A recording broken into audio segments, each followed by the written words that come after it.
कभी कभी इंसान अपने आप को इतना चालाक समझ लेता है कि उसको लगता है कि शायद मेरे जैसा समझदार और दिमाग वाला कोई व्यक्ति नहीं है, पर मेरा यह मानना है कि भगवान इंसान को अगर दिमाग देता है, अच्छे लोगों को अच्छे काम करने के लिए देता है, इसका मतलब यह नहीं कि आप अगर बुद्धिमता हो तो किसी और को बर्बाद करने पर तुल जाओ।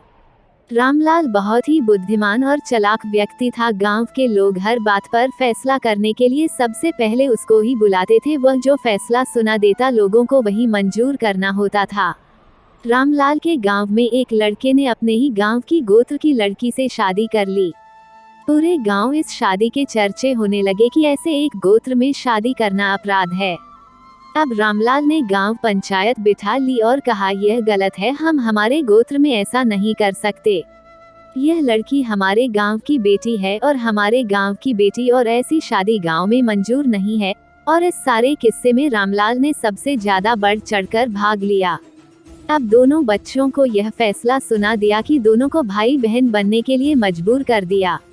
पर शायद भगवान सब कुछ देख रहा होता है।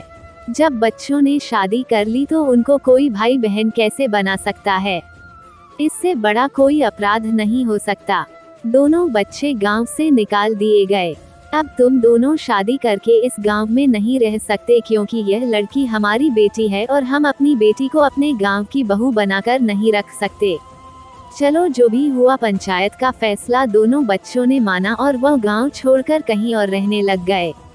समय बीत गया। कुछ साल बाद रामलाल की बेटी जवान हुई और उसकी बेटी ने किसी लड़के से लव मैरिज कर ली और वही कहानी फिर से दोहराई गई। उसकी लड़की ने भी गोत्र सब कुछ भूलकर सिर्फ अपने प्यार को देखा और किसी की परवाह किए बगैर अपनी मर्जी से शादी कर ली। पूरा गांव में अब रामलाल की बेटी की शादी के चर्चे थे कि जो रामलाल पंचायत में इतना बोलता था, इनको बहन भाई बनाओ, उसकी बेटी ने उसकी आंखों के सामने यह सब कुछ फिर से दोहरा दिया। अब बेटी अपने ही गोत्र में शादी करके बैठ गई। रामलाल अब किसी को मुंह दिखाने लायक नहीं था। आखिरकार यह बात उस लड़की तक भी पहुंच गई जिसको रामलाल ने भाई बहन बनने के लिए मजबूर किया था। लड़की के मुंह से बस यही शब्द निकले कि भगवान के घर देर है अंधेर नहीं है। वो हर इंसान को उसके बुरे कर्मों का हिसाब किताब यही कर देता है, और आज मेरे को इंसाफ मिला है। जब रामलाल ने गांव में मेरे लिए पंचायत बिठाई थी तो मेरी आंखें ही नहीं, मेरी आत्मा भी रोई थी। शायद इसी बुरी हाई का नतीजा है कि रामलाल के घर ऐसी बेटी पैदा हुई कि उसने पूरे समाज के सामने रामलाल की इज्जत मिट्टी में मिला दी।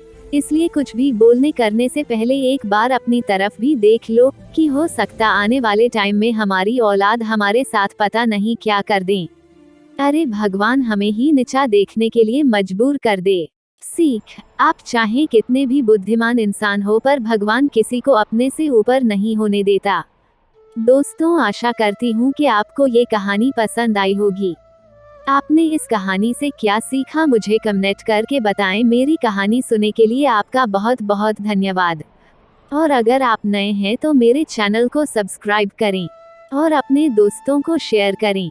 हम मिलते हैं अपनी अगली कहानी में, तब तक आप अपना ख्याल रखें।